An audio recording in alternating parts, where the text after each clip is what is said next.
Now, here's my question to you. Katelyn was about, what, 5'3"? Mm-hmm. About 130 pounds, maybe? Mm-hmm. Okay. What do you notice about this photograph? And it's far back. Yeah. Maybe I moved him when I was looking for the phone to look under the seat. August 14th, 2011. A 22-year-old girl goes to bed. She never wakes up.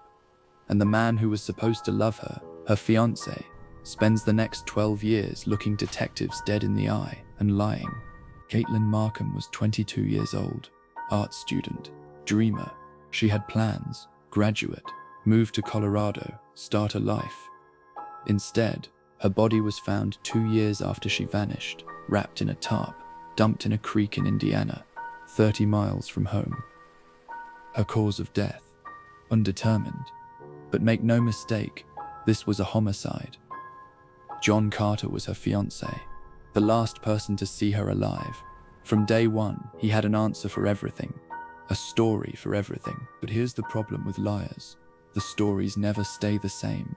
7 interrogations, failed polygraphs, failed voice stress analysis, witnesses placing his car outside with its lights killed in the middle of the night, and deleted text messages, only the ones from the hours before she disappeared. And then there's the car. Katelyn was 5'3". When police found her car, both seats were pushed so far back she couldn't reach the pedals. The tow truck driver didn't touch them, so who did? John has no answer. He never does. For 12 years, this man walked free, got a new girlfriend, got married, built a new life, while Katelyn's family buried an empty casket and waited for answers that never came. What you're about to watch is 7 interrogations worth of a man slowly running out of lies. If you're new here, subscribe. We don't just show you the footage, we break down exactly what's happening inside that room. Like this video if you think 3 years was not enough for what he did to Katelyn. Let's get into it. Hi John, how are you? Nice to meet you. Come on in over here, I got you a chair right over there. John, you want water in the code or anything? Water will be fine. Yeah. Okay, alright, let me grab you guys want anything? No, I'm alright. You what? Alright, let me grab some water. How's it going? I mean, Busy time of the year. Yeah, I mean, I like I was just telling her, I got a lot of stuff going on. You know, I have to go to this funeral on Sunday, and then I just got a new job at Miami Oxford. Oh, did you? Doing what?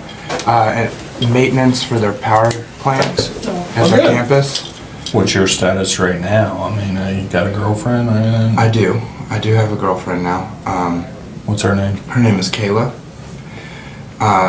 We met about a year and a half ago. Mm-hmm. And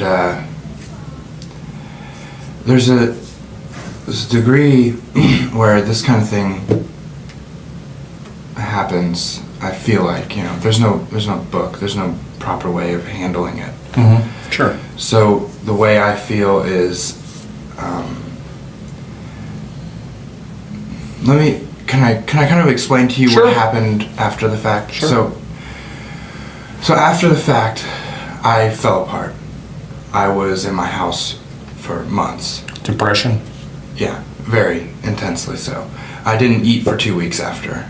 My mom finally got me a quarter pounder, and we were doing one of the searches, and I sat on the side of this hill and was just like, I'm gonna put it in. I'm just gonna see what happens. And I started eating, and then actually I really started eating. Like I devoured the thing. But it was just like, you know, as I'm falling apart and everything around me seems to be completely ridiculous, I get to a point of the lowest low. And there was a particular instance where I'm driving down Pleasant right here. This is Pleasant. Okay. Millis is right here. Uh-huh. I was driving down there, and I mean, I got to a point where I was ready to go. Like I didn't want to be here. So I gotta be completely honest with you. Mm-hmm. I drive across Nillis, and what I assume to be a drunk driver or somebody just going really fast, going about 50 or something like that, blows through the red light blows right behind me, and I remember that at a certain point, I guess instinctually or something, I gassed it, like I went faster, and I instinctually pulled myself out of it, and it kind of clicked in my head, like I want to live, like I want to be alive, I want to exist in this world, and with or without her, I'm still here. And after that, I got to a point where it was just like, I need to focus on making my life better and focus on, you know, just kind of maintaining a degree of okay. Did you go on any searches with them? I went on some search parties. I did the first few, like I did every one I could. And then I went, and then Texas EquiSearch came in and I started doing those, and then they started telling me that I couldn't because I'm sorry, give me a second. That's fine. Because if I found anything, then it would be horrible, and they didn't want me to do that. So they suggested That I stop searching. I didn't feel comfortable putting up the flyers because I had a lot of trouble. Every time I saw her picture, I would just cry because I missed her so much, and I couldn't do the flyers, so I had to do something. I'm sorry, man. That's fine.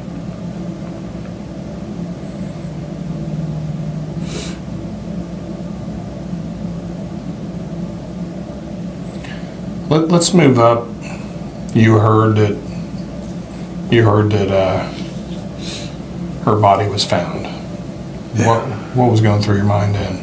I didn't want to cry in front of the ironically, in front of the police officers, so I tried to keep myself, but I was with my mom when they told me, so I confided in my mom more than anybody. Mm-hmm. So I went to her, and I fell apart again. And a few days later, I fell apart in front of Kayla, and I did not want to do that. Mm-hmm. And by falling apart, I mean I literally fall to my knees and I can't move, I can't feel. So I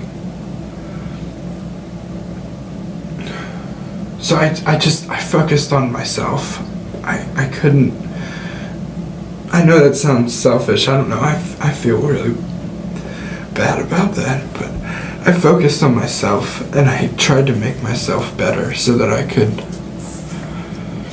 be okay. And I'm sorry, man. That's fine. That's fine. Have you been over to where she was found? No, I don't want to go there. I didn't want to even acknowledge the day she went missing this year because I don't want to remember her for that. I don't want to go to that place and be like, oh, this is where she died. That's wonderful. Like, why would I want to see that? Why would I care about that? Like, I just want to remember her birthday, and I want to remember The good things. things. I don't want to remember that. I don't want to know anything about that except for the fact that whoever did this is not here. That whoever did this is either dead or in jail or... Do you know are you familiar with the area where they found her? My dad has property in Laurel, which you can take, because I know that it's on 129 or off 129 or something. 121. 121? Okay, that's the one that leads you like to Batesville and stuff, right? Or not Batesville, but starts with a B. Batesville. It is Batesville, okay. Yeah, and my dad would go that way occasionally, but usually, you know, because he lives in Ross, he takes a totally different way. But I do know, and my dog was bought right off that road by a family, their last name Masters. Would you be interested in, as far as your involvement, or I should say participation with regard to an investigation, to once and for all be done with it? What do you mean? Well, I'm not asking you to erase your memories of someone that you loved, but I'm asking you, you're here today as a result of police investigating something. You ready to be done with that? I would like the person who did this to be caught. That is what I want. I don't want to just be done. I do. There's a part of me that, you know, just like, I just don't want to come here anymore. I don't want to do this anymore. I don't want to talk about this situation anymore. But this is what I have to do to find out who did this. And this is important to me. And that's why I'm here. That's why I'm talking to you guys. I know from before what these are like, what these conversations are like. I know what I have to go through for this shit. And I'm sorry, pardon my language. Don't worry about it. But I'm here and I'm doing this and I'm talking to you guys about this and I'm taking all this in because I need to find out who did this so that I can actually go out and live a life. I know you've taken a polygraph before. Yeah, and I really would prefer not to. Okay, let me things are a little bit different. Okay, with them, like I said, this was the disappearance. When I can tell you, we do it ourselves. We don't send you to the FBI. We do it They came here. I mean, right, but I mean, they did it 2 more times. I've been through it 3 times, man. I think what you did take was a voice analysis. 2 of them were voice stress analysis. Right. One of them was a polygraph. And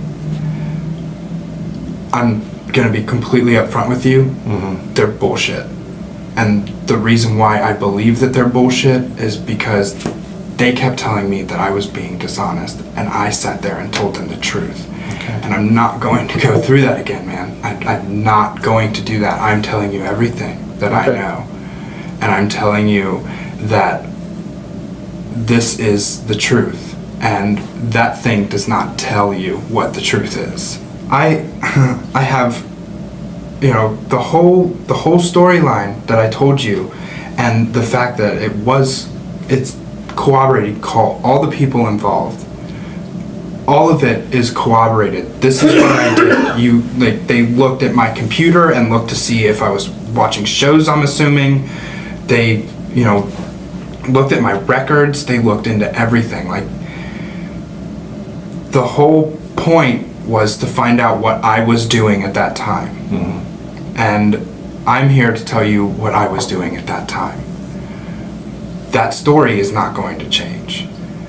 Those words are not going to change. I'm not going to say anything different. I don't have anything different. I'm telling you the exact series of events that occurred. Again, the polygraph does not tell you anything. It's not going to give you anything. It's not going to help you with this investigation because it has already said that I was being dishonest. I felt defeated. I felt like I kept telling them everything that I know, and they just kept coming at me with, well, we know it was a mistake, so you can just go ahead and fess up now. Like, no, I didn't do anything to her. I would never. Okay, I was with her for 6 years of my life, my entire life. Like, that was my adult, beginning of my adult life. And it went away like that. And it was taken from me. I did not do anything. I did not touch her. I would never hurt her. I would never physically do anything to give her pain. And accident or otherwise, I would not be here had it not been for this. Understand something. You don't need to be defensive right now. I'm currently being defensive because I don't want to do this polygraph so bad. Let me I'm say sorry. That's all right. this to you. If you guys want to go through anything, if you need anything else, and you know, I'm sorry for bringing it up again, but anything else other than this polygraph thing, I'll give you whatever you need. And I, you know, like I said, keep digging, and you know, maybe when I'm in my job and I don't have to be so nervous about that on top of this, on top of that, on top of this, maybe I'll feel more comfortable coming in and doing a polygraph. But like I said, at this particular moment, I'm just not comfortable with it. Date today is February 15th, 2023, approximately 1:26 p.m. in the afternoon. Investigator Paul Newton and Investigator Mike Regal. We are sitting here with John Carter. John voluntarily came in this afternoon to speak with us. Again, John, how you been? Doing all right? Yeah. Seen you after the pumpkin fest, like I was kind of seeing you demonstrating how blood glass. Yeah. I Is that, teach it. I was just at work. was you? Yeah. So what you do full time now? Yeah. Sounds like fun. Well, I think I've seen one of your other videos. That was one of your passions. You wanted to start doing something more creative, and there was something that kind of led you was the glass blowing. Absolutely. Yeah. Like I told you over the phone, there's just a few things we want to go with you with. Like I said, this investigation is coming to a close on the prosecutor side of it. I know that Fairfield PD was investigating it. The sheriff's office investigated it. I think me and you have talked once before. And there's just a few things that I still want to get your thoughts and your feelings on a few things. I know we're kind of texting your memory. It's going to be almost 12 years here shortly.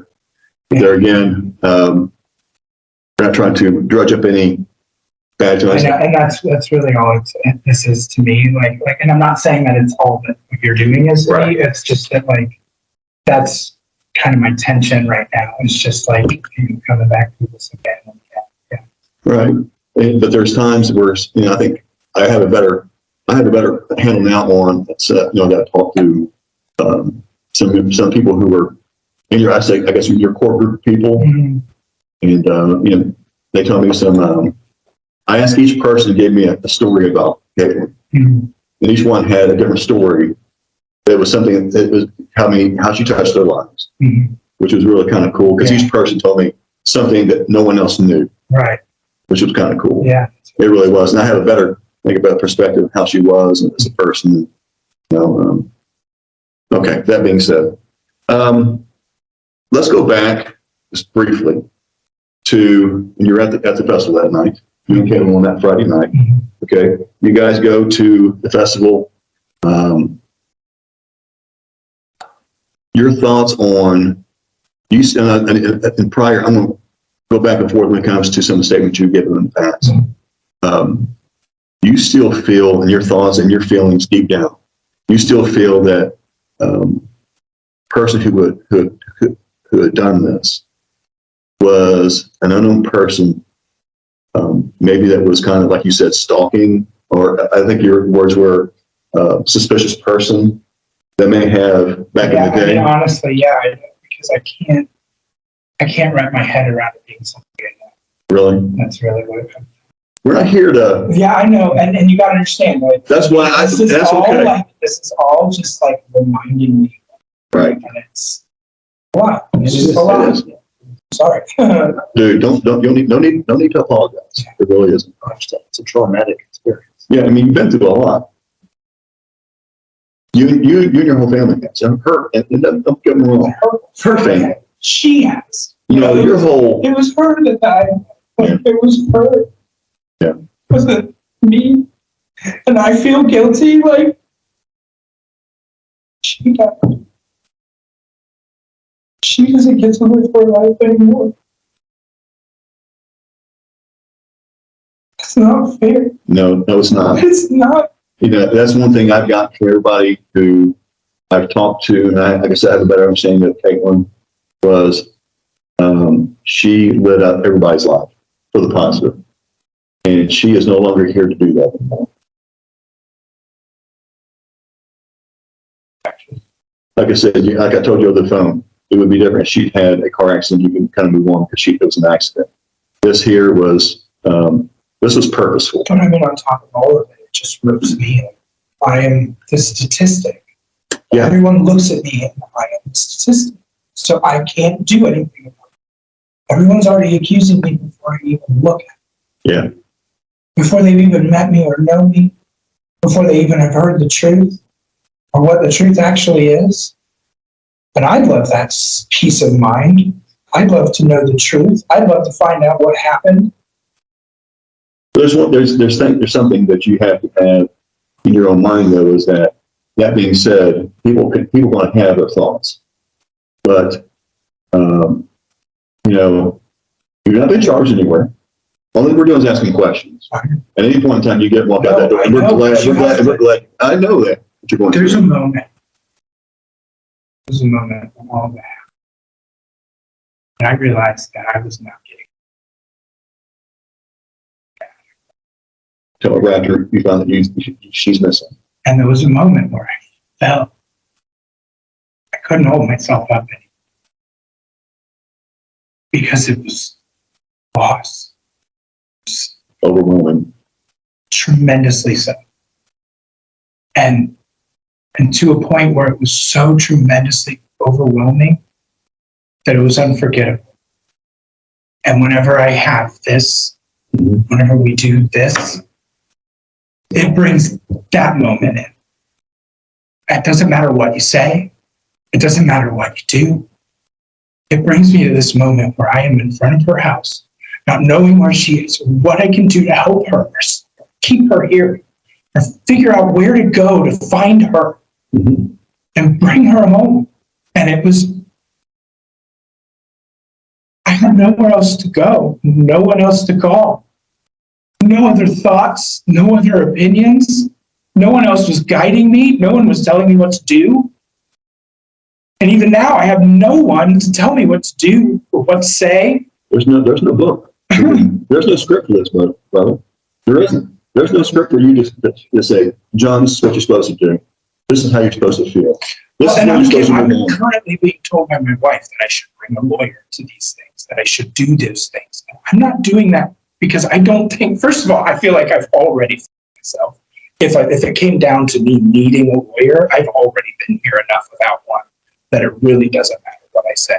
I also know for a fact that I don't have anything that I can say that's going to make it seem like I did something, except for obviously the polygraph situation, which I don't fully understand, and I don't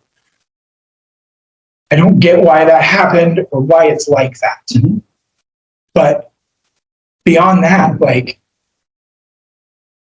I don't have anything I can say. I don't have anything I can do or make you think that I did something, because there is nothing there.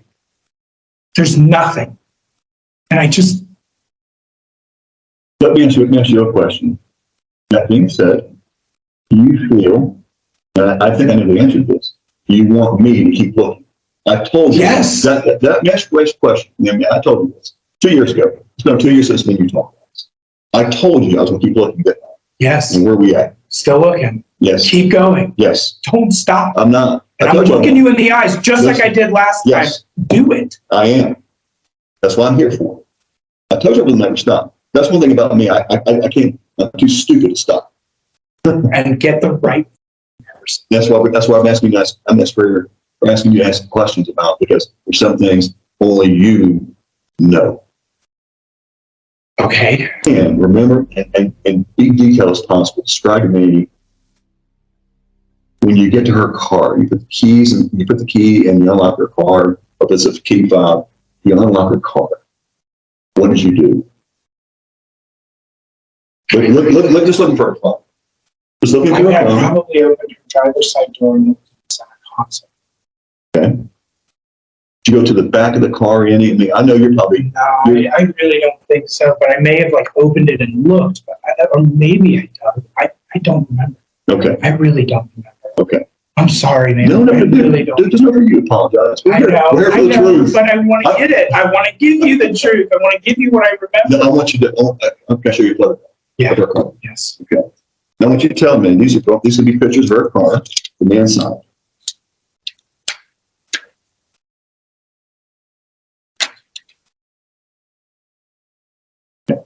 Now, these are photographs of the inside of her car, okay? Now, tell me if that looks like her car to you. Yeah. Okay. Dirtier than... You guys are young, and she's going to school, working 2 jobs, and, this is move it wide. Okay. That's the outcome, shots of the outside of the car. Okay. Now, here's my question to you. Katelyn was about, what, 5'3"? Mhm. About 130 pounds, maybe? Mhm. Okay. What do you notice about this photograph? That is far back. Yeah. Maybe I moved him when I was looking for the phone to look under the seat, but I don't know. I really don't know. Okay. Well, look at both seats. Look at, this is the passenger side. They're both back. So maybe probably like if I move this one, then move that one, and then move them both back to look around. It's very possible. Well, but my again, question is, would you have moved those seats? Because I talked to the investigator, who took these photographs, and we actually talked to the tow truck driver. He said, we all think the tow truck driver said, he goes, we pulled up on the back, we backed it up, we drug it up on the skid or the back, the roll back, and we stuck it in the garage, and that was that. He goes, so my question is this, both those seats been moved back like that. Is that alarming to you? That is, yeah, that's weird. That's very weird.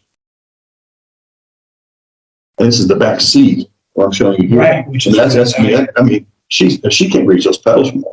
No, probably not. I would say no. I mean, that's a big question. That's like, who the hell's in that car besides, who the hell's in that car besides her? But I definitely did not move or drive the car.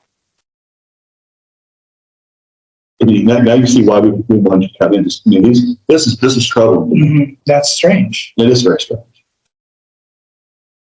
But like I said, I didn't move or drive the car at all. I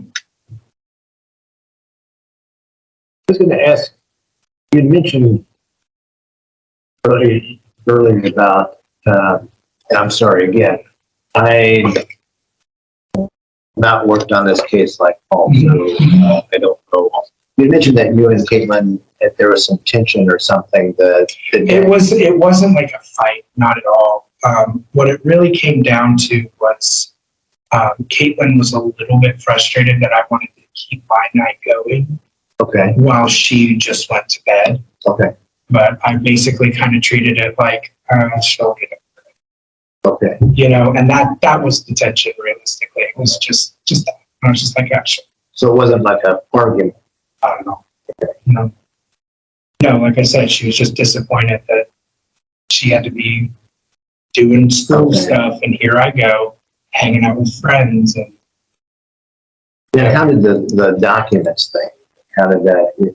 I basically just got there and was like, "This is all Katelyn's stuff," and and they had a fire pit in the back, but it was like slightly raining. But I was just like, "I'm burning it." I just burned it. I mean, that's really what it came down to. I see. She gave those to you before you left. Again, the tension was there. She's handing me this stuff. We're still going to Colorado. There is no change there. Okay. Like everything is still exactly as it. Everything going as planned. Pretty much, yeah. So I did find something interesting. So there's three episodes of White Collar. Season 2, episode 12, episode 13, episode 14. You said they're about 45 minutes apiece? Something like that. Okay. Then later in the day, I guess after you've gotten up,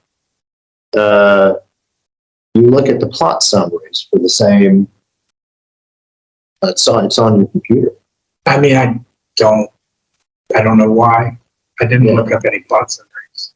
Yeah, I mean, so later in the day, so I'm converting this from the military time, but about 3:17, you look at the plot summary for episode 13, which is the one that you watched the night before, which just like maybe. I don't remember doing that. Did I look it up on IMDb? Like I don't normally do that, so I don't know why. Yeah, there is a synopsis, basic plot summary for episode 13. Okay. And then plot summary for episode 14. And that bothered me. I'll be honest, that kind of bothered me a little bit because in some of your viewing, it kind of made sense because like maybe you're about to watch episode 10. I'm talking about like before, like a few days before. So you looked at a plot summary for episode 9. That kind of makes sense. We all understand that. Yeah. What happened? But it was weird to me that you would look at like a synopsis for something you just watched a few hours ago. Yeah, I don't remember doing that. I didn't do that. I slept. I mean, corroboratingly slept. You can ask my mom. I was asleep. Well, I can tell you this. Part of your fundraisers, you made a phone call at, I believe it was 2:24 that day. Not want to call Papa John's because you're going to this whole thing. Okay. But there again, you call Papa John's. You also text message Nate Ivey. See what you're back then? Yeah. And I think you also text. Okay. And it was all prior to 4:30. Right, and this would have been at about 3:30 or 3:20, somewhere around there. And I'll be honest, John, it was odd to me because I don't normally would look at summary for something that I just watched a few hours before. Yeah, I, again, don't know why it pulled up a plot summary, but it could be from me just like clicking back, like exiting out of things, going back or something like that. I mean, that could have easily been why. But I don't generally look at plot summaries, even days later. I just watch the previously on thing, which those have. So all of those episodes have previously on white collar. So I don't look up plot summaries. I don't know why that was on there. But maybe, again, it's because I had clicked back on it. Maybe there is a missing point where I did look at my computer, talk to people. I really don't know. And honestly, at a certain point, I just don't have an answer for it. John claims he accidentally deleted his text messages with Katelyn, but police found that only the messages from the hours before she disappeared were deleted. Everything else, still there. Katelyn's friend said she wanted to end the engagement. She felt trapped. Detectives believed those final texts were a fight, maybe a breakup, and John made sure no one would ever see them. This is the white collar episodes that you were talking about. And this is at 3 a.m. or p.m.? No, this is in the morning. So this would be about the computer shows activity at about 1:39, 1:40, and then you watch some episodes of white collar. Okay. And you told me they're about 45 minutes apiece. Okay, so you can see there's like time gaps. And then there's like break-in activity. And then again, yes, like you said, there's whatever you got up. Probably looked at whatever. And then sprinkled in there are like these plot summaries. Okay, so if I was waking up, I probably looked at those were probably part of the, either I was clicking out of something or I was going through stuff. I mean, it could have just simply have been an accidental click. It could have been anything, but I wasn't reading plot summaries. Okay. They were just either I was obviously watching it the night before, I got on it the next day, and these things were probably either still up on my computer and I moved around things to get to what I was doing there or what. I don't know, but I didn't look at it. Did it have a break? No. Just read it. I mean, I do eventually gotta go back to work. So. Okay.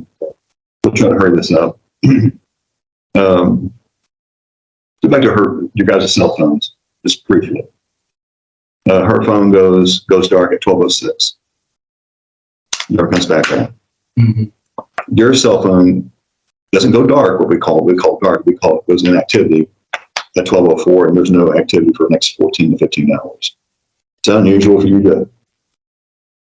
No, I don't. Sometimes, especially at that hour, there's no one texting. Okay. There's no one, and I don't look at my phone, especially at that time. I don't even know if I had a Facebook yet. I didn't really look at my phone that often unless I got a text or I got something. Because we had someone look at the phone numbers back in the past, and so that was unusual for you to be receiving a text. Well, I mean, there again, even you at your own mission center, you thought you sent Katelyn a text at 4 in the morning, so in the morning. Mhm. So it was not, wasn't unusual. It was unusual for you to be that many hours without any messages or phone calls or. I mean, I was already at the friend's house that I planned on being at, and Katelyn was in bed, as far as I knew.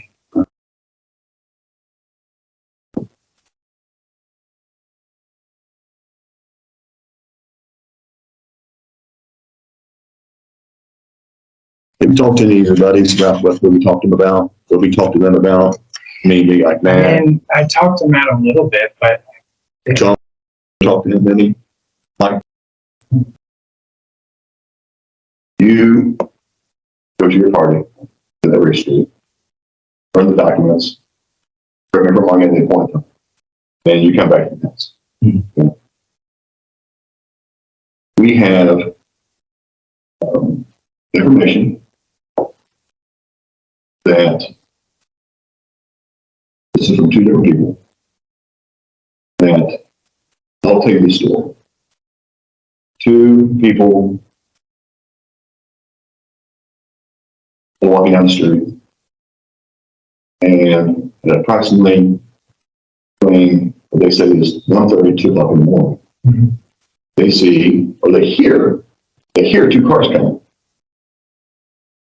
And they are juveniles at the time.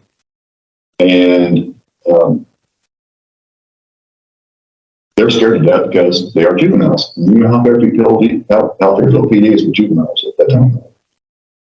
It's late night, and they see 2 cars pull up. And they hide behind a tree. Some evergreens covered in hair. They see 2 cars pull up. And the 2 cars, lights are blacked out. Mm-hmm. And they see a red Ford Focus pull into the driveway at your residence at the time, right? Mm-hmm. And that was your address at the time, right? It was on mine. And they see a darker blue 4-door sedan right behind the Ford Focus. Mm-hmm. The red Ford Focus pulls into the driveway. Garage door opens up. They see the car pull into the garage. Garage door shuts. The blue car stays out on the street. Okay, no, there's a problem. Okay. I didn't hear you. Okay. Let me finish the story then. Okay. Blue car stays out on the street. Between 5 and 15 minutes later, garage door pulls back open. Car pulls back out. Both cars are still blacked out, and they go back the same way they coming down West Scioto towards a cow. The west side that comes down towards your house, and they see the 2 cars. Red car pulls out, the car turns around, and they go the same way they come back out. Heading back towards West Scioto, heading towards, that would be what, River Road? Okay. Same story they told. They told they were heading, they were going to a party that night. They were going to a party to meet some girls. And they said they are positive what they seen that night. Now I can't. Go ahead. Go ahead. No, you go ahead. I told you the gist of the story. Yeah. I have my story. That's what happened. Right. I did. I don't park in my garage. I parked in the driveway every night. And I would say beyond, didn't have anything to do with that. And they got a third person backing them up that he took them to the party and picked them up in close proximity to your house. The third person. They were like, "Oh shit, that was weird," because they thought they were going to get busted by Fairfield Police Department. When in doubt, it was a red Ford Focus and a blue 4-door sedan. I don't have anything for you. Those people, I don't know. Right. That's not. I told you I did, and where I was at home. And they were pretty certain about that. That's what. The time does match up with dispute. I mean, it's, like you said, that time when I was showing you, the time that these people say that you arrived is consistent. I didn't go anywhere. So I you got stayed at home. home. I got home and I stayed home. And in fact, my stepdad would wake up ridiculously early to do work. And he got up pretty early that morning to do work. And my car was there in the driveway. Steve and my mom both parked in the garage. Okay. And they were both of their cars were in there. I never parked in my garage. So that story is already flawed. On top of the fact that none of that happened. None of it. Okay. I went home. I got inside. I watched my shows. I laid down. I went to bed. I mean, that is pretty much what happened as far as I can remember it at this point in this whole situation. Mm-hmm. And I don't have, you feel free to bring the witnesses in. I don't know what to tell you. There's no more I can prove to you.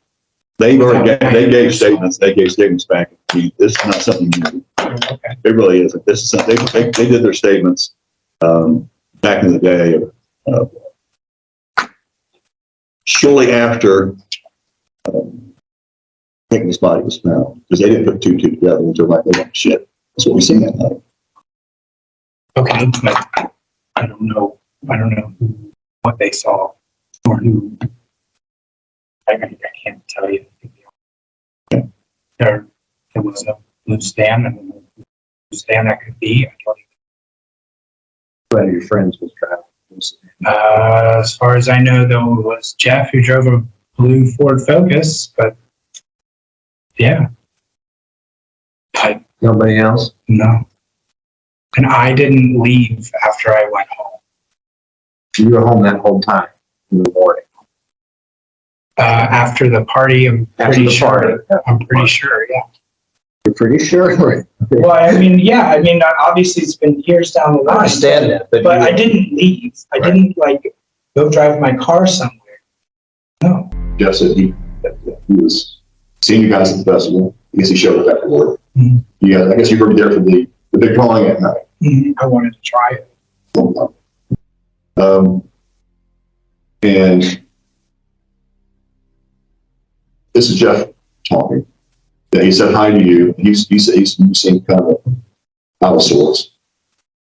And he said, I guess he said hi to you, and you say hi back, which is unusual. Jeff said, you guys are, I think you said that core group of guys.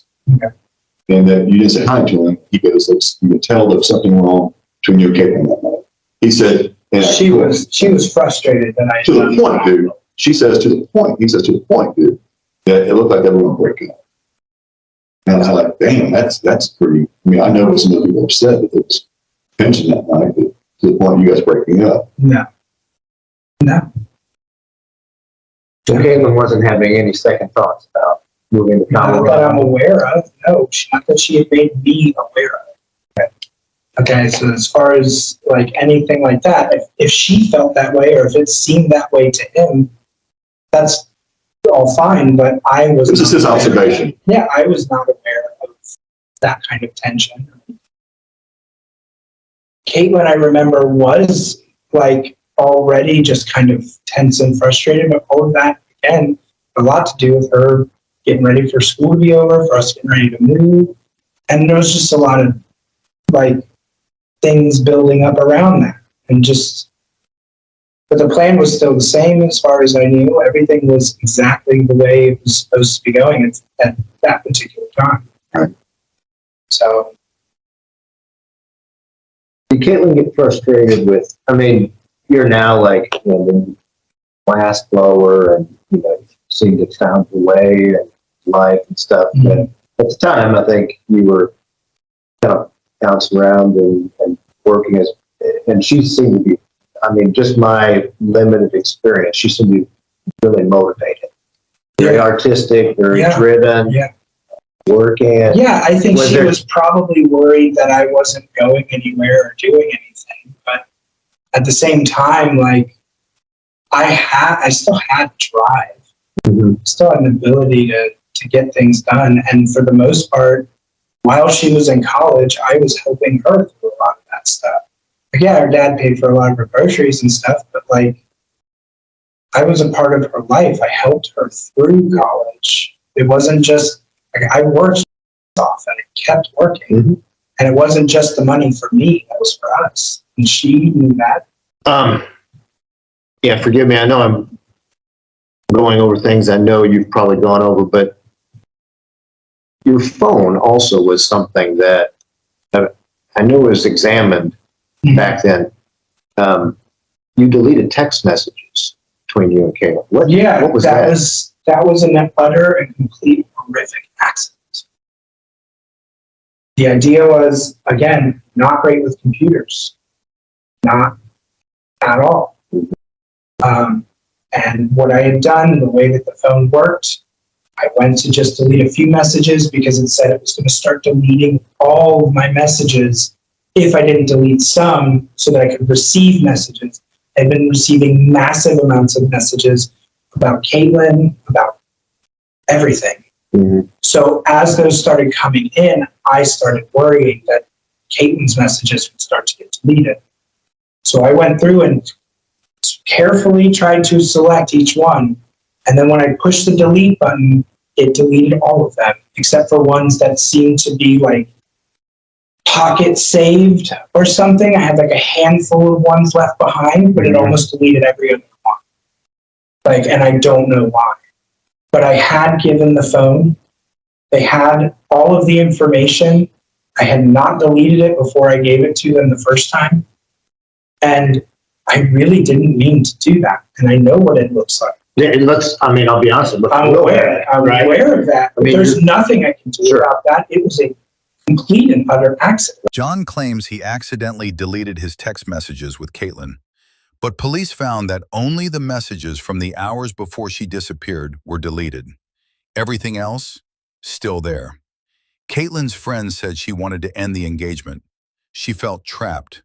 Detectives believed those final texts were a fight, maybe a breakup, and John made sure no one would ever see them. Right. Yeah, again, not knowing the case as well as Paul, that was one of the things that stuck out to me. I understand that, but at the same time, like I said, they had the phone. There was nothing deleted when they originally had my phone the first time they took it. That was literally that day. They had my phone for hours, and they didn't copy anything. I didn't make that mistake. I made the mistake of accidentally deleting it before they could make a decision to copy everything. Okay. And it was an accident that you deleted Katelyn's message. Absolutely, because I did want to go back and read them. I did want to see them. I had messages from her going way back.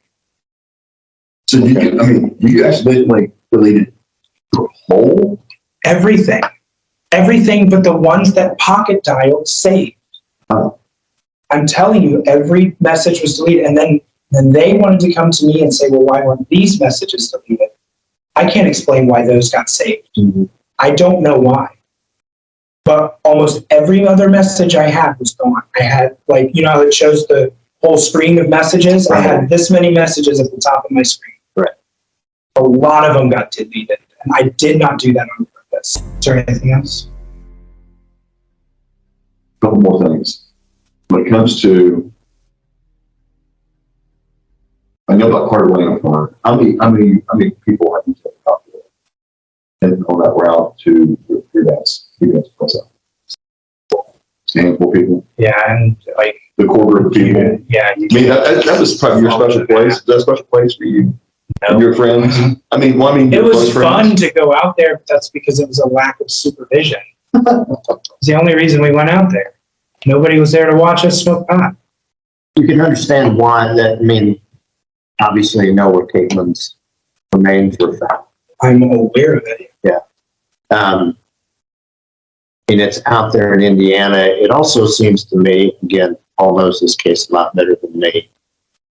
I think the reason why he's asked you about the circle of friends is it doesn't seem that there would be a lot of possibilities of this type of crime, you know, Outside of like immediate friends and stuff. outside of a small group of people. And then the body is found in Indiana.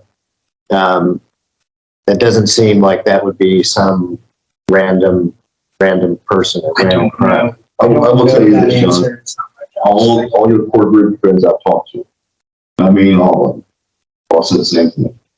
Caitlin's not looking up doors for anybody.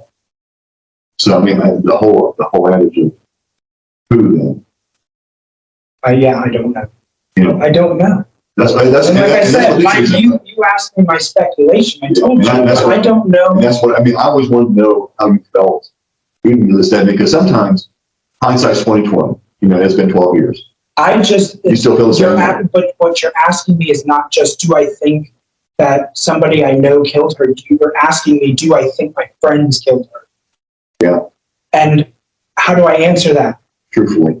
I mean, like, I wanna know deep down. I don't know who. Deep down, I want to know what John. Have you looked into John, who recently killed himself? Because I've always wondered about him, and I don't feel like anybody's ever really done it. I don't understand why, and I don't understand a lot, I understand. but I don't know. And I don't know who to point a finger at. I've dug, trust me. But, I mean, how do I get that answer? How do I come to that conclusion? Is it a feeling? I don't know. I'll take you beyond it. I'll take a feeling because you are the only feeling I've had, I had a feeling about John for some reason. Don't know why. I've had a feeling about everyone at one point or another. Yeah. understandable. And the finger has been pointed to everyone. Sometimes. But that's the other thing. Unfair. But that's the other thing. I don't have an exact answer. You asked me what my thoughts are. I mean, that I don't know. Thoughts and feelings. I mean, because I know. I'm giving you everything I got. Thoughts one thing, feelings another, something else sometimes. Yeah. Because it me, I've given you everything. And maybe, maybe I'm blurry on my morning before I left for work. But because even some things. I didn't go anywhere. I didn't go do anything. And I had nothing to do with Katelyn going missing or not being. That's what I can tell. Well, I mean, she did go missing, but then they found. So, I mean, it's worse than just missing. I had nothing to do with her work. Do you need me to say that? Because I did not do anything to her to kill her. I think that's the first time I ever heard you say that. I did not kill her. I did not murder her. I did not take her. I did not do anything to threaten her life. I did not have an accident.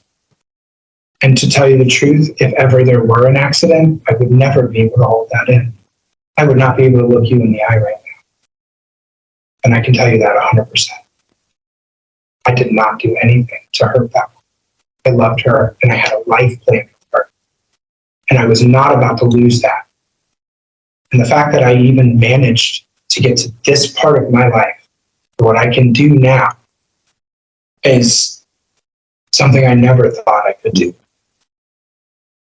I am sorry for the indiscrepancies and the things that you're seeing with my computer, with the phone, with the witnesses who apparently saw me leave a garage that I don't park in. But I can't give you any. If you see blind. I can see why you're asking the questions. That's what you I can see understand. why you're asking the questions because you have to cover everything. Yes. But what I am telling you is what I know to be true. Right. 100%. Right. Well, and I think we've talked about the stuff that I've looked at that I'm like, oh, that. So do you feel like I may have even helped in your understanding of it, or do you still feel totally lost? I think, I don't think I'm totally lost. I think you've gone over and given me your explanation. So, I mean, and you help me understand what I'm seeing. I mean, the text messages still bother me, but you've given me an answer. Shit out of Yeah, me. you've given me an answer with that. Okay, so I don't, I mean, unless you're not telling me everything, then the answer is what it is, right? I think I'm glad that you've been cooperative. I'm glad you come in and talk with us. Well, and There's a lot of things that I'm sure you probably wish you had those text messages so you could say, look, Mike, right here. here they all are. Yeah. I would totally give that to you. Basically, I would really prefer not to have to do this anymore. Now, I understand if there's some sort of indictment, I'm going to have to go to court or something of that nature. Is that likely? Like I told you on the phone, I think it was the prosecutor's office. I'm a deputy sheriff. I remember you saying that, Yes. that you would put it in and then they might not do anything for a Yes, while. because grand juries do what grand juries do. What they do is we present everything we have to them. And it's basically to get it, because none of this is, there's not even a case number for this, the prosecutor's office. So we get it on the record, because if somebody does come in at some point in time, there's no record of shit. You see what I'm saying? We get it on the record, but let the grand jury hear all the testimonies that we have. And they will either indict, or they do it, or they'll kick it back, or they want to indict nothing. They'll call what's called a no bill, which is mean the case is still pending till further investigations are done. So that's what happens. Okay. So that's where we're at with this. Like I was telling your fiance or your wife, is that reason why I was kind of pushing for this, because I talked to all your friends. And one last time talked to you for this very reason we did what we're here today. I greatly appreciate it, but I have to write up my report of what we found and these last questions that we have, and basically, and I'll write it in my report. I will submit this to the prosecutor, and he will go from there. He'll say either, he doesn't have to present this to the grand jury if he doesn't want to. He can say yes, no, or continue research. So he's the prosecutor. Oh, and I'm going to say this. Finally, at this point, you may find discrepancy, but you will not find any evidence. And I can promise you that, because I was not involved in Katelyn Markham's death in any way. I just want to make sure that is, Or the disposal of her body. or the disposal of her body, or anything to do with her disappearance, or anything surrounding the incident that we are discussing today. The only thing I had to do with it was that I loved her and I was in a relationship with her, and that was it. That we were connected. That's it. And beyond that, there's nothing else to find out. And that's what I really want you to be clear on that. Because I can promise you, you're not going to call me in here, or you're not going to have a grand jury bring me in because of evidence existing. You okay? Yeah. Comfortable? Yeah. Is it started? Yeah, I think so. Okay. I think Steve started. Yeah. Okay, John. Before we get started, we have to read you a reminder of our warnings, okay? Okay. So, hey, Mr. Regal here, you met Mr. Regal before. Yes. So John, Let me go on, so you can read one, as you can read as each. yeah. You got one here somewhere. Take a look at that one. And I'm going to read the same thing to you, Yeah, okay? you got one right there for you. Knowing these rights, do you wish to talk to me without having a lawyer present? For the time being, yes. Okay. All right, for the time being. Okay.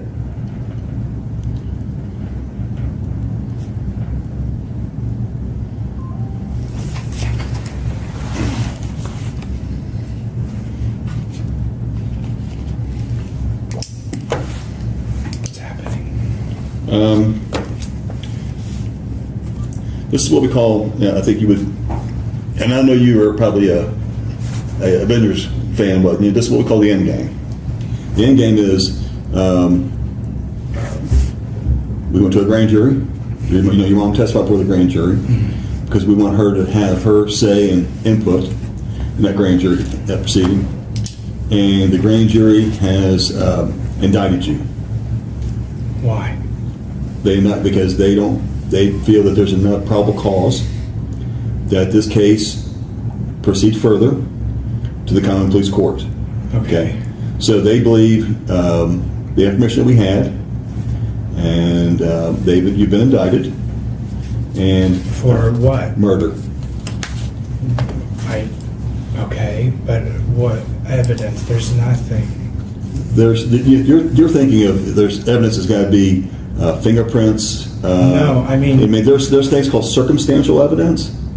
Okay. And there's a lot of, you've already talked about the circumstantial evidence. The red flags, that's circumstantial evidence. Okay, but I had nothing to do with her death or disappearance or any of that. So That being said, okay. I'm listening. we are at the point in time now to where this is where you need to come clean with what everything happened that night, because here's the thing, dude. I'm telling you, the whole stories that you've been given, the inconsistent stories you've been giving them, being the police department, the media, and everybody else since 2011, has come to a point now to where no one's believing the story. Okay, the whole story about the unknown suspect or individual who was at the festival following you and Katelyn to her house. No one's believing that. Okay. They didn't believe it when you first come out with it. Okay, but that was just like a thought. I mean, like you asked me my theories and I gave you my thought, but I don't. You told no one asked you that question. That's the question you gave to the 911 operator day one.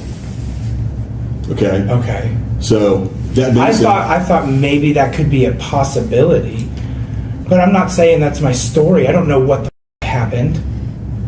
I have no idea what happened. That's not a story I gave you as an excuse or any other thing than just there could have been any reason.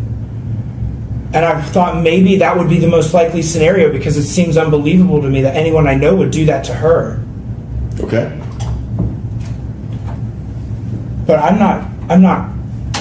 haven't made any lies. I haven't told you anything that didn't happen. So maybe my stories are different sometimes here and Sometimes, there. John, But there's not. your story has evolved constantly over the past almost 12 years. Because it's been 12 years. Yeah, but your story is never the same story twice. That's the best part about all this. It's never the same story twice. What are you talking about? All your stories. What part is inconsistent or different? You filled out. You remember filling out a form early on, like shortly, just writing down everything. Everything. You talked about the events of that day, and it's like, tell us about Katelyn, and you wrote, she is kind, she has a snaggletooth. You remember that form? That was vaguely. So you wrote down a whole sequence of events from the day before and the day after in August, and you have events that just like they couldn't have occurred. About your mom coming back from David's bridal, and you had all of these other things happening, and then you called the police. Like, John, like I read through it, and I went through it, and I read it, and went back over it, and this is right after it happened. Okay, can I say what you gotta say, brother? Yeah. I don't have anything new to tell you. So if we're just going to sit here and question me, there's no more questioning, or expect me to confess to anything that we're going to have to move forward. Okay, let me tell you what this is where I'm going to tell you this nothing to do with her death or disappearance, and that's really right now. As of right now, okay. If you want to tell us what really happened that night, I'm willing to listen. The prosecutor is willing to listen. No, but we don't want to hear no more of this nonsense about this unknown suspect following you guys. I'm not giving you that. Okay? That's the unknown suspect following me thing. Okay, fine. What I have been telling you and what I've been trying to say is I have no clue what happened to her. What I did, what I said. Okay, then we're done. I'm fine with that. I'm gonna need to get my lawyer. Yes. Please. Okay. Yes, because you'll be Can going I to court. please have a phone call? Yes, when you get to the jail. All right. John, it's 4:58 PM. Okay, I'm going to put down 4:58. Our attorney requested. I can't believe this. Well, you need to believe it because it's happening right now. Well, I mean, but what you're doing is like, it's No, I'm not doing literally, anything. no, what has happened, what has transpired is just, it's unbelievable because I really have nothing to do with any of this. With what you're accusing me of, I have nothing to do with it. John, look. I didn't have. It's invoked. Yes, look, you've invoked your rights, okay, at this point, so we really can't go any further. Understand? Fine. Okay, so I'm writing it down at 4:58 PM, and should we stop the interview at this point? Yes. Yeah. Years of interrogations, 7 sit-downs with detectives, failed polygraphs, changing stories, and in the end, no murder charge, no full confession, no explanation of what actually happened to Katelyn that night. John Carter pleaded guilty to involuntary manslaughter in July 2024, not murder. Involuntary manslaughter, and for that, he received 3 years, the maximum penalty for that charge. 3 years for taking a life. 3 years for wrapping her body in a tarp and dumping her in a creek. 3 years for letting her family spend 12 years not knowing where she was or what happened to her. In January 2026, after serving just 18 months, he asked to go home early.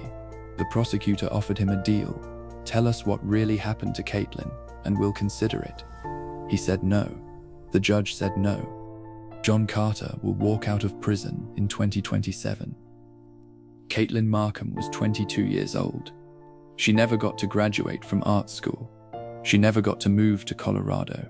She never got to live the life she dreamed of, and the man who took all of that from her never told anyone why.